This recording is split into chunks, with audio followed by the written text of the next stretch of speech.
Lok Sabha 1952 April 17 Lok Sabha നിലവിൽ വന്നത്. ഭരണഘടനയുടെ 81 വകുപ്പ് പ്രകാരമാണ് ഇത് രൂപീകൃതമായത്. ജനങ്ങൾ നേരിട്ടാണ് ലോകസഭയിലേക്കുള്ള അംഗങ്ങളെ തിരഞ്ഞെടുക്കുന്നത്. അഥവാ പ്രത്യക്ഷ തിരഞ്ഞെടുപ്പ് രീതിയാണ് ലോകസഭയിൽ നിലനിൽക്കുന്നത്.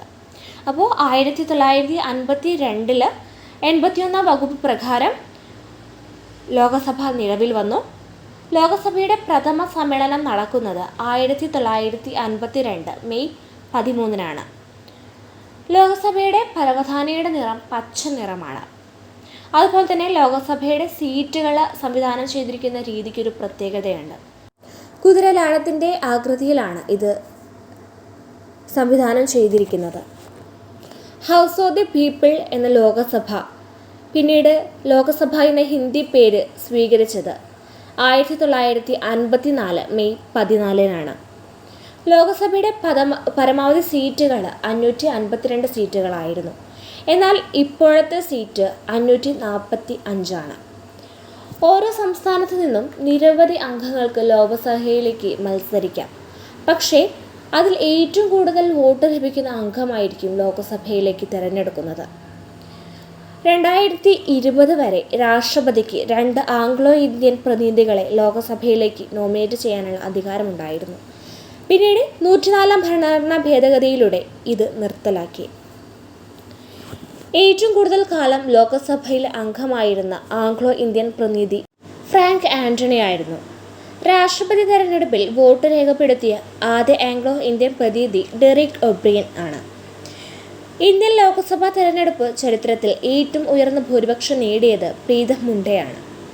ലോക്സഭയിലേക്കുള്ള തെരഞ്ഞെടുപ്പ് നിയന്ത്രിച്ചിരുന്നത് തെരഞ്ഞെടുപ്പ് കമ്മീഷനാണ്. ഇപ്പോഴത്തെ മുഖ്യ തെരഞ്ഞെടുപ്പ് കമ്മീഷൻ രാജീവ് കുമാറാണ്. അദ്ദേഹം 25ാമത്തെ തെരഞ്ഞെടുപ്പ് കമ്മീഷനാണ്. ഏറ്റവും കൂടുതൽ വനിതാ പ്രാതിനിധ്യം ഉണ്ടായിരുന്ന ലോകസഭ 17ാം ലോകസഭയാണ്. ഇനി വരാൻ പോകുന്നത് 18ാം ലോകസഭ ഇലക്ഷനാണ്. 16ാം ലോകസഭയിലെ വനിതാ അംഗങ്ങളുടെ എണ്ണം 66. ലോകസഭയുടെ കാലാവധി 5 വർഷമാണ്. ലോകസഭാ അംഗത്തിൻ്റെ കാലാവധിയും 5 വർഷമാണ്. ലോകസഭ അംഗമാകുന്നതിനുള്ള കുറഞ്ഞ പ്രായം 25 വയസ്സാണ്.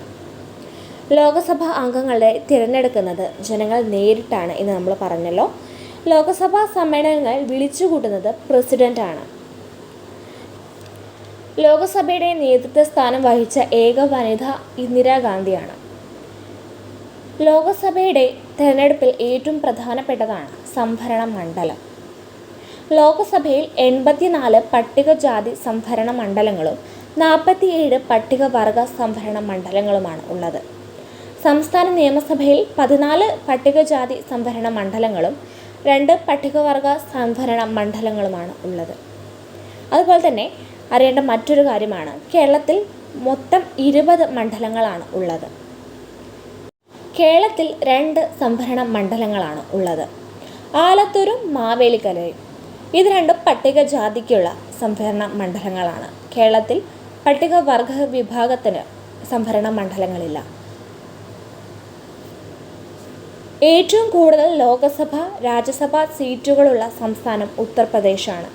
ഉത്തർപ്രദേശിൽ ലോകസഭാ സീറ്റുകൾ 80ഉം രാജ്യസഭാ സീറ്റുകൾ 31മാണ്. ലോകസഭയിലേക്ക് എതിരില്ലാതെ തിരഞ്ഞെടുക്കപ്പെട്ട ആദ്യ വനിത ഡിംപിൾ യാദവാണ്.